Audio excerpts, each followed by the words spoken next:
Habang nagtatagal ako dito sa Pilipinas, mas marami akong nalaman na toxic mindset ng mga Pilipino. Unang-una yung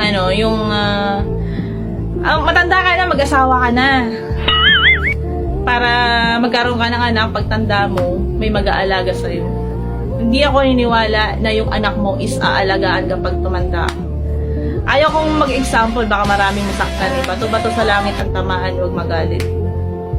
Ang pag-aasawa naman, choice nyo yan. Kung handa na kayong bumuhay ng mga anak nyo.